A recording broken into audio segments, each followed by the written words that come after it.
ಅಪ್ಪ, ನಾನು ನಿಮ್ಮ ಜೊತೆ ಸ್ವಲ್ಪ ಮಾತಾಡಬೇಕಿತ್ತು. ಏನಮ್ಮ ಅದು? ಅಪ್ಪ, ನೀವು ಮತ್ತೆ ಚಿಕ್ಕಮ್ಮ ಇಬ್ರು ಮನೇಲಿ ಇಲ್ಲದೆ ಇರೋ ಸಮಯದಲ್ಲೆಲ್ಲ ಲೋಕಿ ನನ್ನ ಹತ್ರ ತಪ್ಪಾಗಿ ನಡ್ಕೊಳ್ತಾನೆ. ಇದಕ್ಕೇನಾದರೂ ಮಾಡಿ ಅಪ್ಪ. ಚಿಕ್ಕಮ್ಮಂಗೆ ಹೇಳಿದ್ರೆ ನಾಳೆ ಅವನಿನ್ನ ಮದುವೆ ಮಾಡ್ಕೊಳ್ಳೋನು ತಪ್ಪೇನು ಅಂತ ಹೇಳ್ತಾರೆ. ಅದಕ್ಕೆ ನಾನು ಈ ವಿಷಯನ ಚಿಕ್ಕಮ್ಮಂಗೆ ಹೇಳಿಲ್ಲ. ನಾನು ನಿಮ್ಮ ಚಿಕ್ಕಮ್ಮಂಗೆ 1000 ಸರಿ ಹೇಳಿದ್ದೀನಿ, ಲೋಕಿಗೆ ಭಾವನಾನ ಕೊಟ್ಟು ಮದುವೆ ಮಾಡಲ್ಲ ಅಂತ. ಆದರೂ ಅವಳು ಈ ವಿಷಯದಲ್ಲಿ ನನ್ನ ಮಾತೇ ಕೇಳಲ್ಲ ಅಂತಾಳೆ. ನನಗಂತೂ ಇತ್ತೀಚೆಗೆ ಮನೇಲಿ ಇರೋಕ್ಕೆ ಭಯ ಆಗುತ್ತಪ್ಪ. ಯಾಕಂದರೆ ಚಿಕ್ಕಮ್ಮ ಯಾವತ್ತಿದ್ರು ಲೋಕಿ ಪರಾನೇ. ಅವರು ಬೇಕು ಅಂತಾನೆ ಲೋಕಿಗೆ ಹೇಳ್ಕೊಡ್ತಾರೆ ಅಂತ ನನಗೆ ಅನ್ನಿಸ್ತಾ ಇದೆ. ಹೌದಮ್ಮ, ನೀನು ಹೇಳೋದು ನಿಜಾನೇ. ನನ್ನ ಕ್ಷಮಿಸ್ಬಿಡು ಮಗಳೇ. ನಿಮ್ಮ ತಾಯಿ ಹೋದ್ಮೇಲೆ ನಾನು ಕೆಲಸ ಅದು ಇದು ಅಂತ ಮಾಡಲೇಬೇಕಿತ್ತಲ್ವ. ಆದ್ದರಿಂದ ನಿನ್ನ ನೋಡ್ಕೊಳ್ಳೋಕೆ ಯಾರಾದರೂ ಒಬ್ಬರು ಇರಬೇಕು ಅಂತ 2ನೇ ಮದುವೆ ಮಾಡಿಕೊಂಡೆ. ಆದರೆ ಇವಳು ಈ ರೀತಿ ನಡ್ಕೋತಾಳೆ ಅಂತ ನಾನು ಅಂದ್ಕೊಂಡಿರಲಿಲ್ಲ. ಭಾವನಾ, ಹೇಗೂ ನೀನು ಓದಿ ಮುಗ್ದಿದೆ, ಎಲ್ಲಾದರೂ ಒಂದು ಕಡೆ ಕೆಲಸ ಹುಡ್ಕೊಂಡು ಅಲ್ಲೇ ಇದ್ಬಿಡು. ಆಗ ಇವರಿಬ್ಬರು ಕಾಟ ನಿನಗೆ ತಪ್ಪುತ್ತೆ. ಸುಮ್ಮನೆ ಇಲ್ಲಿದ್ಕೊಂಡು ಸಮಯನೂ ಹಾಳು, ಹೆದರ್ಕೊಂಡು ಜೀವನ ಮಾಡೋಕ್ಕಿಂತ ಅದು ಎಷ್ಟೋ ವಾಸಿ ಅಲ್ವಾ? ಅದು ಸರಿಯಪ್ಪ, ಆದರೆ ನಿಮ್ಮನ್ನ ಬಿಟ್ಟು ನಾನೊಬ್ಬಳೇ. ನೋಡು ಮಗಳೇ, ನಿನ್ನ ಭವಿಷ್ಯ ನಿನ್ನ ಕೈಲೇ ಇರೋದು. ಅದಕ್ಕೆ ಈ ಮಾತು ಹೇಳ್ತಾ ಇದ್ದೀನಿ. ನೀನು ಲೋಕಿಗೆ ಸರಿಯಾದ ಜೋಡಿ ಅಲ್ಲ. ಅಕಸ್ಮಾತ್ ಒಂದು ವೇಳೆ ಮದುವೆ ಆದರೂ ನಿಮ್ಮ ಚಿಕ್ಕಮ್ಮ ಅವನು ಇಬ್ಬರು ನಿನಗೆ ಎಂತೆಂಥ ಹಿಂಸೆ ಕೊಡ್ಬೋದು ಅಂತ ನನಗೆ ಗೊತ್ತು. ಅದಕ್ಕೆ ಹೇಳ್ತಾ ಇದ್ದೀನಿ, ನೀನು ಲೇಟಾಗಿ ಮದುವೆ ಆದರೂ ಪರವಾಗಿಲ್ಲ, ಒಳ್ಳೆ ಹುಡುಗನಾಗಬೇಕು. ನೀನು ಯಾರನ್ನಾದರೂ ಪ್ರೀತಿ ಮಾಡ್ತಿದ್ರೆ ಹೇಳು, ನಾನು ಅವನ ಜೊತೆನೇ ನಿನ್ನ ಮದುವೆ ಮಾಡ್ತೀನಿ. ಆದರೆ ಮೊದಲು ನಿನ್ನ ಕಾಲ ಮೇಲೆ ನೀನು ನಿಂತ್ಕೋಬೇಕು. ನೀವು ನನ್ನ ಬಗ್ಗೆ ಎಷ್ಟೆಲ್ಲ ಯೋಚನೆ ಮಾಡ್ತೀರಪ್ಪ. ನಿಮ್ಮನ್ನು ಬಿಟ್ಟು ಹೋಗೋಕ್ಕೆ ಮನಸ್ಸೇ ಬರಲ್ಲ ನನಗೆ. ನನ್ನ ಬಗ್ಗೆ ಯೋಚನೆ ಮಾಡಬೇಡಮ್ಮ. ನೀನು ಮೊದಲು ಕೆಲಸ ಹುಡುಕೋ, ಮಿಕ್ಕಿದ್ದೆಲ್ಲ ನಾನು ನೋಡ್ಕೊಳ್ತೀನಿ. ಸರಿಯಪ್ಪ, ಆಯಿತು. ಅಪ್ಪ, ಅಕಸ್ಮಾತ್ ನನಗೆ ಕೆಲಸ ಸಿಕ್ತು ಅಂತ ಇಟ್ಕೊಳ್ಳಿ, ನೀವ್ಯಾಕೆ ನನ್ನ ಜೊತೆನೇ ಇರಬಾರ್ದು? ಅಯ್ಯಯ್ಯೋ, ಬೇಡಮ್ಮ. ಅಕ್ಕ ತಮ್ಮ ಸೇರಿಕೊಂಡು ಏನು ಬೇಕಾದರೂ ಮಾಡ್ಬೋದು. ಅದಕ್ಕೆ ನಾನು ಇಲ್ಲೇ ಇರ್ತೀನಿ. ನಿನಗೆ ಅಂತ ನಾಳೆ ಒಂದು ಮನೆ ಬೇಡವಾ? ಅದನ್ನು ಉಳ್ಸೋಕ್ಕಾದರೂ ನಾನು ಹೋರಾಡಲೇಬೇಕು ತಾನೆ. ನಿಮ್ಮ ಚಿಕ್ಕಮ್ಮ ಎಂಥವಳು ಅಂತ ನಿನಗೆ ಗೊತ್ತು ತಾನೆ. ಅದಕ್ಕೆ ನೀನು ಎಲ್ಲೋ ಒಂದು ಕಡೆ ಸುಖವಾಗಿರು. ನೀನೇನೇ ಯೋಚನೆ ಮಾಡಬೇಡ. ಒಂದಿಷ್ಟು ದುಡ್ಡನ್ನ ನಿನಗೆ ಅಂತ ನಾನು ಎತ್ತಿಡ್ತೀನಿ, ಗೊತ್ತಾಯ್ತಾ? ದುಡ್ಡಿನ ವಿಷಯ ಅಲ್ಲಪ್ಪ. ನಾನೀಗ ಹೊರಗಡೆ ಕೆಲಸಕ್ಕೆ ಅಂತ ಹೋದರೆ ಅಲ್ಲೇ ಇರಬೇಕಾಗತ್ತೆ. ಚಿಕ್ಕಮ್ಮ ಮೊದಲೇ ನಿಮ್ಮನ್ನ ಅಷ್ಟು ಚೆನ್ನಾಗಿ ನೋಡ್ಕೊಳ್ಳಲ್ಲ. ಈಗ ಇನ್ನೂ ನನಗೆ ಗೊತ್ತಮ್ಮ. ಈಗಲೂ ನಿಮ್ಮ ಚಿಕ್ಕಮ್ಮ ನನ್ನ ಪ್ರೀತಿಯಿಂದ ಏನು ನೋಡ್ಕೊಳ್ತಾ ಇಲ್ಲ. ಅವಳು ಏನು ಗೊತ್ತಾ ನನ್ನ ನೋಡ್ಕೋತಾ ಇರೋದು? ನನ್ನ ಆಸ್ತಿಗೋಸ್ಕರ. ಎಲ್ಲ ನನಗೆ ಚೆನ್ನಾಗಿ ಗೊತ್ತು. ನಾನು ಏನು ಗೊತ್ತಿಲ್ಲದೆ ಇರೋ ಹಾಗೆ ಸುಮ್ಮನೆ ಇದ್ದೀನಿ. ಅದು ಏನೇನು ನಾಟಕ ಆಡಬೇಕು ಅಂತ ಅಂದ್ಕೊಂಡಿದ್ದಾರೋ ಅಕ್ಕ ತಮ್ಮ ಆಡಲಿ ಬಿಡು. ಸರಿಯಪ್ಪ. ಪ್ರೇರಣಾನು ಜಾಬ್ ಹುಡುಕ್ತಾ ಇದ್ದಾಳೆ. ನಾನು ಅವಳ ಜೊತೆ ಜಾಬಿಗೆ ಟ್ರೈ ಮಾಡ್ತೀನಿ. ಮೊದಲು ಆ ಕೆಲಸ ಮಾಡು. ಏನಕ್ಕ, ಏನೋ ಮಾತಾಡಬೇಕು ಅಂತ ಕರ್ಕೊಂಬಂದೆ? ಮಾತಾಡಬೇಕು.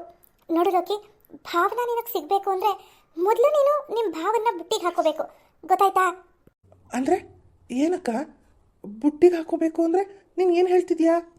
ಏನು ಗೊತ್ತಾ, ಇಷ್ಟು ದಿನ ಅಕ್ಕ ಭಾವ ನೋಡು ಹಾಗೆ ಮಾಡ್ತಾರೆ ಹೀಗೆ ಮಾಡ್ತಾರೆ ಅಂತ ಅವ್ರ ಎದುರುಗಡೆ, ಭಾವನಾ ಎದುರುಗಡೆ ನನಗೆಲ್ಲ ಹೇಳ್ತಿದ್ದೆ. ಇನ್ಮೇಲೆ ಹಾಗೆ ಮಾಡಬಾರ್ದು. ನೀನು ಒಳ್ಳೆಯವನಾಗಿರೋ ಥರ ನಟಿಸ್ಬೇಕು. ನಿಮ್ಮ ಭಾವನೆ ತಮ್ಮ ಮಗಳನ್ನ ನಿನಗೆ ದಾರಿ ಏರ್ಕೊಡೋ ಹಾಗಿರ್ಬೇಕು ನೀನು. ಆಗಲೇ ಇಡೀ ಆಸ್ತಿ ನಮ್ಮ ಹೆಸ್ರಿಗೆ ಬರೋದು. ಹೌದಾ? ಸರಿ, ಈಗ ನನ್ನ ಏನು ಮಾಡು ಅಂತೀಯಾ? ನೋಡು, ಭಾವನನ್ನ ನಾನು ಬೈಬೇಕಾದ್ರೆ ಅಥವಾ ನಾನು ನಿಮ್ಮ ಭಾವ ಮಾತಾಡಬೇಕಾದ್ರೆ ನಂದು ತಪ್ಪಿಲ್ಲ ಅಂದರೂ ನೀನೇ ಏನಾದರೂ ಒಂದು ನೆಪ ಮಾಡಿಕೊಂಡು ನನ್ನ ಬೈಯೆ. ಏನಕ್ಕ ನೀನು? ಭಾವ ಎಷ್ಟೆಲ್ಲ ಪ್ರೀತಿಯಿಂದ ನಿನ್ನ ನೋಡ್ಕೋತಾರೆ. ನೀನು ನೋಡಿದ್ರೆ ಯಾವಾಗಲೂ ಅವ್ರ ಮೇಲೆ ಕೂಗಾಡ್ತೀಯಾ, ರೇಗಾಡ್ತೀಯಾ, ಎಲ್ಲ ಮಾಡ್ತೀಯಾ ಅಂತ ಬೈಯೆ. ಆಗ ನೋಡು ಅವರಿಬ್ಬರು ಹೇಗೆ ದಾರಿಗೆ ಬರ್ತಾರೆ ಅಂತ. ಸರಿ ಬಿಡು. ಈ ನೆಪದಲ್ಲಾದರೂ ನಿನ್ನ ಬೈಯೋಕ್ಕೆ ಒಳ್ಳೆ ಚಾನ್ಸ್ ಸಿಕ್ತು ನನಗೆ. ಅಂದ್ರೆ ನನ್ನ ಬೈಬೇಕು ಅನ್ನೋ ಆಸೆ ನಿನ್ಗಿತ್ತು ಅನ್ನೋ? ಅಯ್ಯೋ, ನಿನ್ನನ್ನು ಬೈತಾ ಕೂತ್ಕೊಂಡ್ರೆ ನನಗೇನು ಪ್ರಯೋಜನ ಆಗುತ್ತೆ ಹೇಳು. ಸರಿ, ನೀನು ಹೇಗೆ ಹೇಳ್ತೀಯೋ ಹಾಗೆ ಮಾಡ್ತೀನಿ. ಹಾಗೆ ಇನ್ನೊಂದು ವಿಷಯ, ನಿಮ್ಮ ಭಾವ ಗದ್ದೆಗೆ ಹೋಗ್ತಾರಲ್ಲ, ಆಗ ನೀನು ಅವ್ರ ಜೊತೆಗೆ ಹೋಗು. ತೋಟ ಗದ್ದೆ ಹೊಲ ಎಲ್ಲ ಕೆಲಸನೂ ಅವ್ರ ಜೊತೆ ನೀನು ಮಾಡು. ಆಗ ಅವ್ರಿಗೆ ಅನ್ಸುತ್ತೆ, ಓ ನಾಳೆ ನಾನು ಇಲ್ಲ ಅಂದರೂ ಲೋಕಿ ಎಲ್ಲ ನಡೆಸ್ಕೊಂಡು ಹೋಗ್ತಾನೆ ಅಂತ. ನೋಡ್ತಾ ಇರು, ಆಗ ಅವರೇ ನೋಡಪ್ಪ ಲೋಕಿ, ನನಗೂ ವಯಸ್ಸಾಗ್ತಾ ಬಂತು, ಇದನ್ನೆಲ್ಲ ನೀನೇ ನೋಡ್ಕೋ ಅಂತ ಹೇಳಿ ನಿನಗೆ ಎಲ್ಲ ಜವಾಬ್ದಾರಿನೂ ವಹಿಸ್ತಾರೆ. ಆಮೇಲೆ ಸರಿಯಾದ ಸಮಯ ನೋಡಿ, ಇಷ್ಟು ದಿನ ಕಷ್ಟಪಟ್ಟು ನನ್ನ ತಮ್ಮ ಎಲ್ಲ ನೋಡ್ಕೊಂಡಿದ್ದಾನೆ, ಆದರೂ ಕೂಡ ನೀವು ಅವನಿಗೊಂದು ಸ್ವಲ್ಪನೂ ಬೆಲೆನೇ ಕೊಡಲ್ಲ. ನಿಮ್ಮ ಮಗಳನ್ನ ಅವನಿಗೆ ಕೊಟ್ಟು ಮದುವೆ ಮಾಡಿದ್ರೆ ಅವನಿನ್ನೂ ಚೆನ್ನಾಗಿ ನೋಡ್ಕೊಳ್ತಾನೆ, ಹಾಗೆ ಹೀಗೆ ಅಂತ ನಾನು ಎಲ್ಲ ಹೇಳ್ತೀನಿ. ಗೊತ್ತಾಯ್ತಾ? ನಾನು ಭಾವನ ಜೊತೆ ಗದ್ದೆ ತೋಟ ಕೆಲ್ಸಕ್ಕೆ ಹೋಗ್ಬೇಕಾ? ಕೈ ಕೆಸರಾದ್ರೇನೆ ಬಾಯಿ ಮೊಸರಾಗೋದು, ಅದು ಗೊತ್ತಿದೆ ತಾನೆ ನಿನಗೆ? ಅಕ್ಕ, ಅಷ್ಟೆಲ್ಲ ಕಷ್ಟಪಡಕ್ಕೆ ನನ್ನಿಂದ ಆಗಲ್ಲ ಅಕ್ಕ. ಇದು ಬಿಟ್ಟು ಯಾವುದಾದ್ರೂ ಶಾರ್ಟ್ಕಟ್ ದಾರಿ ಇದ್ರೆ ಹೇಳು. ಏನಂದೆ? ಏನಿಲ್ಲ, ಸರಿ ಅಂದೆ. ಸರಿ, ನಡಿ ಮನೆಗೆ ಹೋಗೋಣ.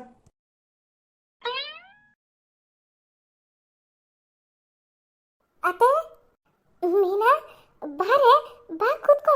ಚೆನ್ನಾಗಿದ್ಯಾ? ಅತ್ತೆ, ಭರತ್ಗಂತೂ ನಾವು ಬೇಕಾಗಿಲ್ಲ, ನಿಮಗೂ ನಾನು ಬೇಡವಾ? ಯಾಕಮ್ಮ ಮಾತಾಡ್ತೀಯಾ? ಎಷ್ಟೇ ಆದರೂ ನೀನು ನನ್ನ ಅಣ್ಣನ ಮಗಳು ತಾನೆ. ಎಲ್ಲರೂ ಅಣ್ಣನ ಮಗಳನ್ನ ಸೊಸೆಯಾಗಿ ಮಾಡ್ಕೋತಾರೆ, ನೀವು ನೋಡಿದ್ರೆ ಅದ್ರ ಬಗ್ಗೆ ಇನ್ನೂ ಯೋಚನೆ ಮಾಡ್ತಿಲ್ಲ. ನನಗೇನ ಯೋಚನೆ ಇಲ್ಲ ಅಂತ ತಿಳ್ಕೊಂಡಿದ್ಯಾ? ಭರತ್ಗೆ ಒಂದು ಒಳ್ಳೆ ಕೆಲಸ ಸಿಗಲಿ, ಆಮೇಲೆ ನಾನೇ ನಿಂತು ನಿಮ್ಮಿಬ್ರು ಮದುವೆ ಮಾಡಿಸ್ತೀನಿ, ಸರಿನಾ? ಸರಿ ಅತ್ತೆ.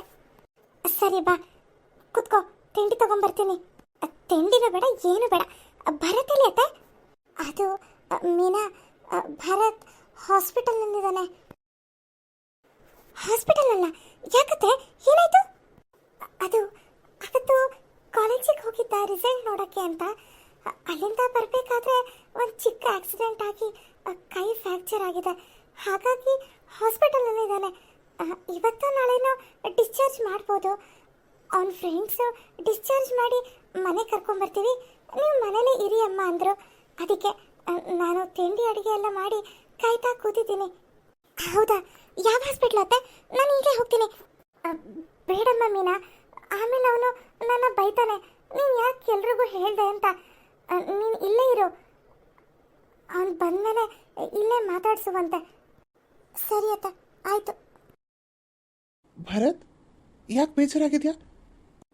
ಬೇಜಾರಾಗಿಲ್ವೋ? ಭಾವನಾ ಬಗ್ಗೆ ಯೋಚನೆ ಮಾಡ್ತಾ ಇದ್ದೀನಿ. ಇವತ್ತು ನಾನು ಡಿಸ್ಚಾರ್ಜ್ ಆಗ್ತಿರೋದು ಅವಳಿಗೆ ಗೊತ್ತಿಲ್ಲ ಅಲ್ವಾ? ಅಕಸ್ಮಾತ್ ಅವಳೇನಾದರೂ ನನ್ನ ನೋಡೋಕ್ಕೆ ಹಾಸ್ಪಿಟಲಿಗೆ ಬಂದರೆ? ಅಪ್ಪ ಮಾರಾಯ, ಈಗಾಗಲೇ ಅವಳ ಬಗ್ಗೆ ಯೋಚನೆ ಮಾಡಿಕೊಂಡು ಒಂದು ಕೈ ಫ್ರ್ಯಾಕ್ಚರ್ ಆಗಿದೆ, ಮತ್ತೆ ಅವಳ ಬಗ್ಗೆನೇ ಯೋಚನೆ ಮಾಡಿಕೊಂಡು ಇನ್ನೇನಾದರೂ ಮಾಡ್ಕೊಂಡ್ಯಾ? ನೋಡು, ಜಾಸ್ತಿ ತಲೆ ಕೆಡಿಸ್ಕೋಬೇಡ, ಎಲ್ಲ ಒಳ್ಳೆಯದೇ ಆಗುತ್ತೆ. ಇಲ್ಲ ಕಣೋ, ನನಗೆ ಯಾಕೋ ಮನ್ಸಿಗೆ ಸಮಾಧಾನನೇ ಆಗ್ತಿಲ್ಲ.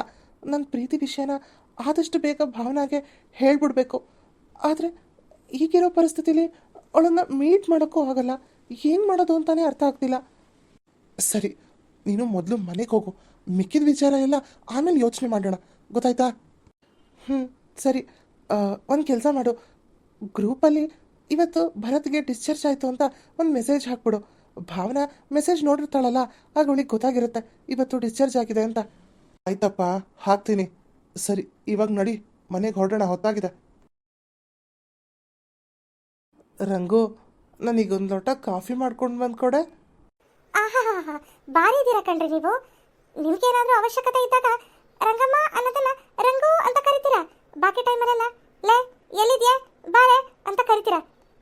ಎಂತ ಬುದ್ಧಿ ನೋಡಿ ನಿಮ್ದು.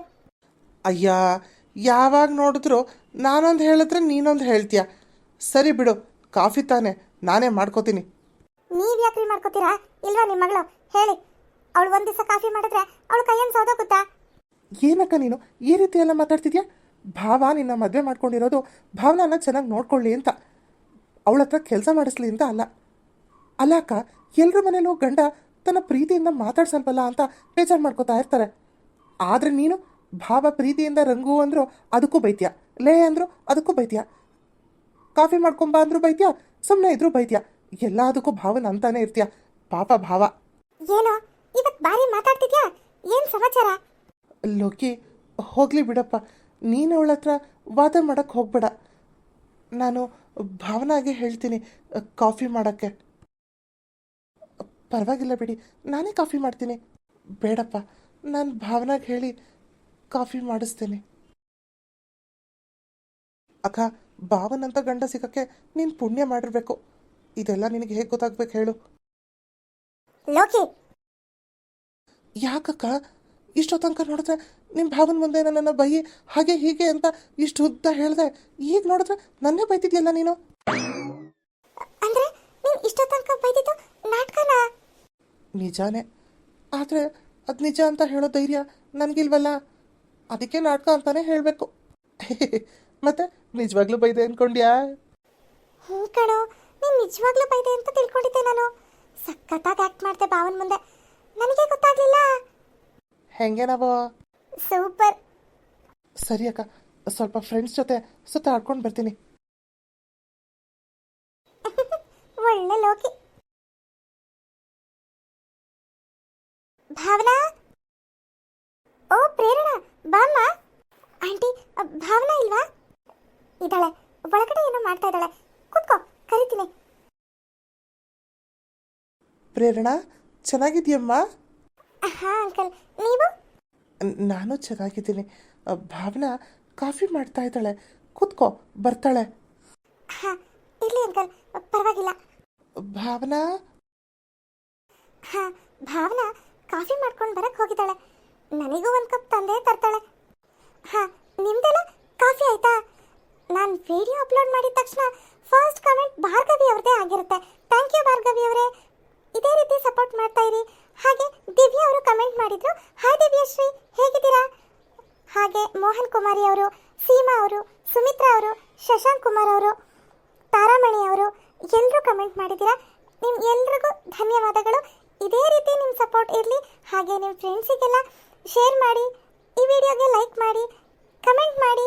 ಹಾಗೆ ಇನ್ನೂ ಯಾರು ಸಬ್ಸ್ಕ್ರೈಬ್ ಮಾಡ್ಕೊಳ್ಳದೆ ನಮ್ಮ ಚಾನಲ್ನ ನೋಡ್ತಾ ಇದ್ದೀರಾ, ಅವರೆಲ್ಲರೂ ಸಬ್ಸ್ಕ್ರೈಬ್ ಮಾಡ್ಕೊಳ್ಳಿ ಅಂತ ಹೇಳ್ತಾ ಇಂದಿನ ಎಪಿಸೋಡ್ನ ಮುಗಿಸ್ತಿದ್ದೀನಿ. ನೆಕ್ಸ್ಟ್ ಎಪಿಸೋಡ್ನಲ್ಲಿ ಸಿಗೋಣ. Bye friends.